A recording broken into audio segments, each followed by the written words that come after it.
Perfecting and reforming our personal religion, or perfecting and reforming our personal devotional conversation, is the point and the concern of the philosophy that is within the Bible. Head on over to my website and check out the book, Perfecting and Reforming Personal Religion. This book is a must-have for us who take serious our mental, inward, and devotional health.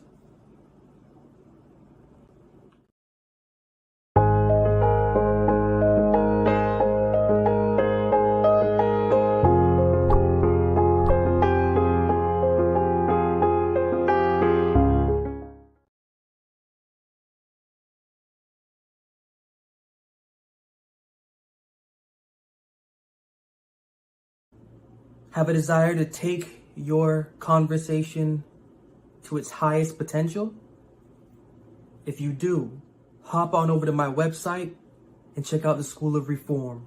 Yes, school is most definitely in. Knowing Bible is the course that I am now offering to take your conversation to its next level. Grow closer not simply with the philosophy that is within the Bible, grow closer not simply with the devotional character of the living God, but grow closer with yourself also. So head on over to my website, check out the School of Reform, and check out Knowing Bible. This is a course for the learner that wants to make their life, both personal and devotional, more full.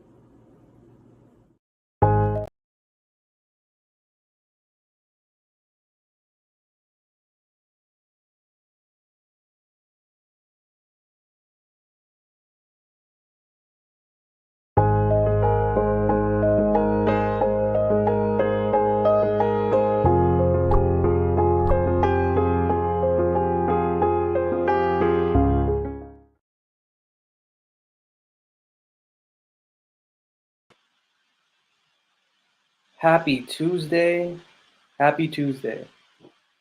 First of all, I want to say to everybody battling something in their system, cold-wise, flu-wise, everything else-wise, be well, stay blessed. It's the perfect time to gain mental strength for empowering the physical body when you're sick, to at least stir up a couple of minutes to studying something within the Bible, reading something within the Bible. I can guarantee you that it does help get the body active, especially those words.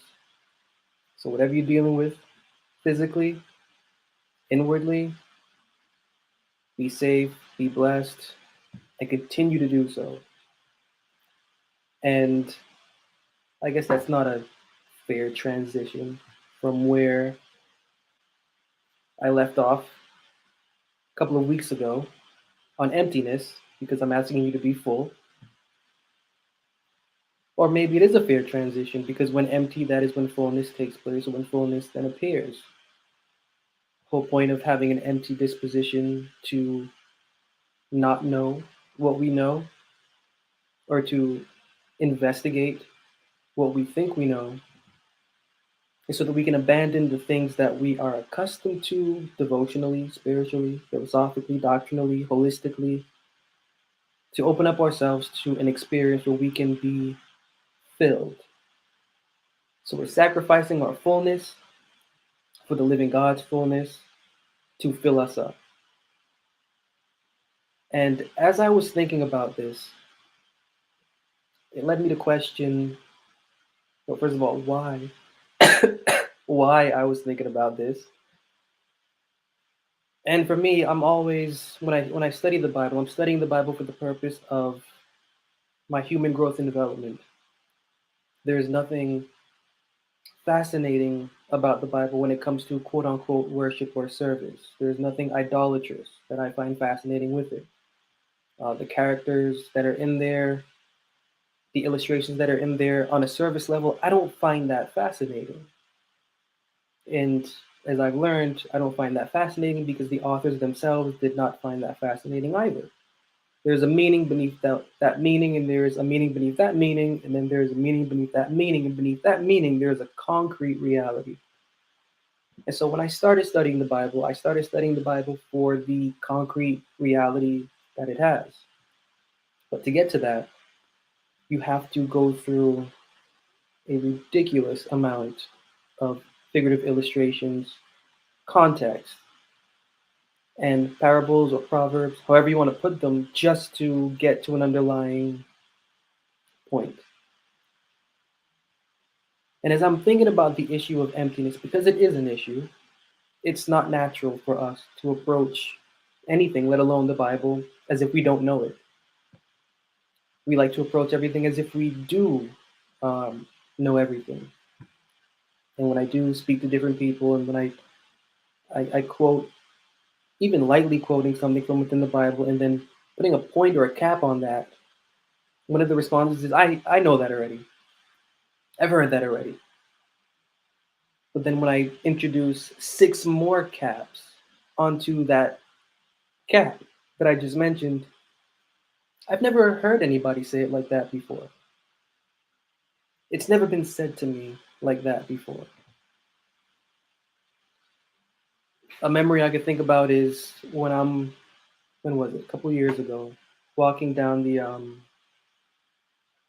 street in my neighborhood. I came across Jehovah's Witnesses at a stand, and in this stand they have their documents and such. And they ask the same general questions: why is there suffering in the world, so on and so forth. And then they started to point to the book of Daniel. And then I then started to reiterate on the points that they were making about the book of Daniel. And not only just reiterating on those points, I was bringing in scriptures from all over the Bible to that one point in Daniel they were talking about. And then they looked at me and they said, I've never heard that before, put in that way. And even as I'm standing here saying this, I've never thought that what I'm saying is the end. I knew that there was more, but I didn't know. I've never heard it put in that way. Now, I'm saying that just because it's not easy for us when we're going through general life or the lifestyle of devotional conversation to pick up a mind that is empty, to not know something that we claim to know, or to think that we know nothing to the point where we can actually learn something. And so every time I open up the scriptures, this is what I'm doing. And this is the state of my mind. I absolutely know nothing that is within the scriptures, and I cannot know anything because this isn't my heritage. This isn't my my background. This isn't my blood. This isn't my mind. This isn't anything associated to me. But the one thing that draws me to the Bible is the context of the wisdom that is within it. The context of the wisdom that is within it draws me and continually draws me. So when I think about the subject of emptiness, and then being able to make oneself a void for creation, because this is when the creator can only work, when there is a void to create. I started to think about the principle that is, or that is ultimately connected with that, the principle of letting go, the principle of emptiness. And it reminded me of Luke 14:26. Luke 14:26, of that quote of, if you do not let go of your mother, father, wife, brother, sister, and even your own life, you cannot be my disciple. And reading that, you get a picture. You get a picture of who this person is. And scientifically, the manuscripts that piece together Matthew, Mark, Luke, and John were scientifically put together from previously written manuscripts. And in these previously written manuscripts, there was no narrative attached to them. This is, I'm not going to go into that, but the original narratives had no narrative. It was just a bunch of sayings. And when you're reading Matthew, Mark, Luke, and John, you're coming across the original sayings, or partially original sayings, that were in the original manuscripts before a narrative was ever attached to those sayings. And so when you're reading certain things in Matthew, Mark, Luke, and John, you get a feeling for the person that's saying them. And the feeling that you get is this person is serious. I'm supposed to abandon my wife, my father, my mother, my brother, my sister, my own life. And if I don't do this, I can't be your disciple. And so when you think about that, it's not really a literal thing because that would be insane. It's philosophical. The mother, the father, the wife, the sister, the brother, and one's own life, they're not literal, they're all philosophical. And what the man himself is asking us, or asking of the reader, is that they abandon familiar territory. Abandon familiar territory. Because I have abandoned familiar territory. Now, familiar territory meaning quote unquote religion or quote unquote religious landscape. So the man himself was not interested in starting a religion. He was actually interested in understanding the philosophy or the wisdom that was within the scriptures. This is what he preached. We do know that after the man passed away, then a religion started of him, just like it happened to Muhammad and just like it happened to every other figure. But when the man was alive, the man preached that one must know, for the sake of edifying the spirit of one's mind, that which is of the spirit is spirit, he taught, John 3:6, and that which is of the flesh is flesh. For the sake of the spirit of the mind's personal growth and development, know the living God, know your creator. And this was a part of the message that the prophet Isaiah said that he would preach in the book of Isaiah 40, 41, 42. Behold your God. We see this quoted many times in the book of Isaiah. This was the message. And so the abandoning of one's environment may be strange until you remember what was told to Abraham. Get from your kindred and from your family. Your name I will make great in the earth, and all families will be blessed because of your name. Same message. The man taught the same message that was taught to Abraham. Only difference is Abraham was physically to do something, but that man taught that we ought to do something mentally. And that mental exodus is what reminded me of the subject of emptiness. Because we have to leave the comfort of what we think we know and go on an exodus. Take that journey through that wilderness until we get to that promised land. The promised land is already made for us. There is only one promised land. And bear in mind, this is all mental. This is all inward. This is within our devotional conversations, thoughts, and feelings.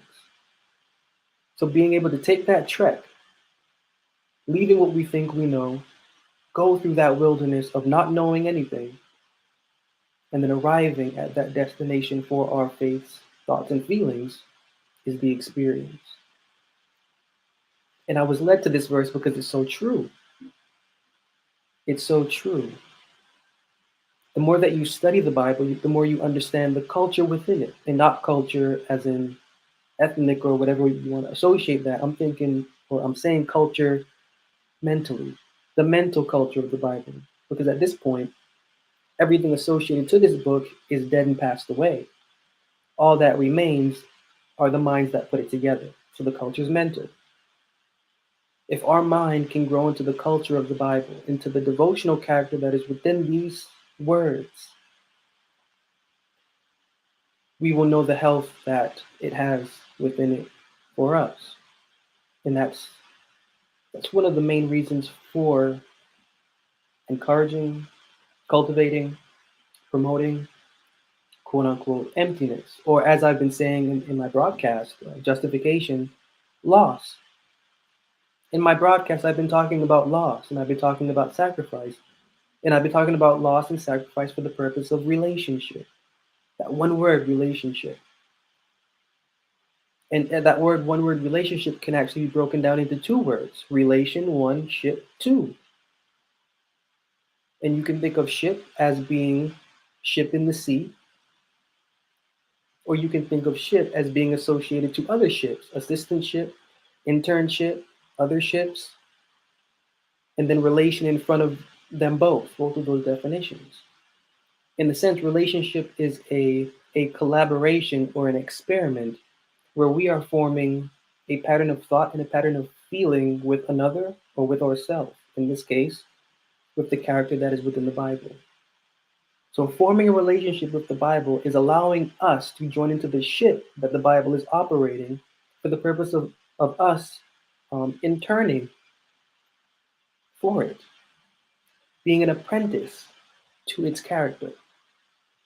And so in my broadcast Justification, I've been talking a lot about the relationship that our human being needs to have with our conversations conscience, because the two, when they come together, are supposed to form a marriage. This is how our life is supposed to be. When our human being can marry our conversations conscience, this is the height of the human experience. And it is a continual process, because marriage doesn't, you don't just get married and then that's it. Marriage is still a work in progress until you die. Same thing. Once our human being and the being of our devotional conversation are able to marry, a new work begins. But it first begins with the conversation's conscience putting in work for itself. And in my show Justification, I liken the conversation to a bride. The conversation is likened to a bride that on her wedding day wants to look right for the human being or for her husband or for her man. So our conversation has to get right, has to get like full on, presentable to us, because this is going to be our spouse. And I've been going back and forth about how the Bible breaks down the need for us to cultivate our spouse, and our spouse is not a physical person. Our spouse isn't even us. Our spouse is the spirit of our faith's mind. This is supposed to be our spouse, keeping our human being grounded and centered. That no matter what we go through, our spouse has us. And so when I think about this, and I think about the concept of emptiness, and then I think about the concept of willingly being empty as we are asked to do, abandon mother, father, brother, sister, husband, wife, and even your own life, we have to consent to this emptiness. And in the same sort of consent that this physical world consented to when it was to be created, it didn't have to listen to the instruction given to it. It didn't have to be what it was assumed to be. It could have rejected everything. It could have not been empty. It could have still remained void. But the elements within our atmosphere and within our sphere listened to the instructions given to it. And because it listened, it became what it was. And becoming what it was, it continued to listen, and it continued to become in the examples for us. So thinking about emptiness, or the idea of emptiness, it really doesn't exist, because one is never empty. One is still maintaining a level of fullness with nothing. So there's there's like a fear of being empty. There's like a fear of losing one's religious belief, because this is what the man was getting at when he said this. There's a fear of losing one's religious belief, but we don't really realize that at the heart of everything that we believe, there is an intelligent faith. And it is the heart of that intelligent faith underneath everything that we think we believe that needs to be cultivated. And that's why you can't be my disciple if you can't willingly consent to be empty. That's how this man lived. This is what this individual taught. The individual taught a grounded philosophy in you putting away your former devotional conversation. This is exactly what Paul says in Ephesians 4, being renewed in the spirit of your mind, and then putting on that new man, which after the living God is created. But what is to be created comes from our effort to consent to know nothing. So the moment we can consent to know nothing and to know one that knows something, and the know one that knows something not physical, These are all elements and members within us, spiritually or devotionally. That is then when the living God can work and create. Because then we will open up the scriptures, it will be a new book. Allowing it to be a new book, principles will shine forth. And those principles that shine forth, we will keep them, and this is how that engraving takes place. This is actually the new covenant promise.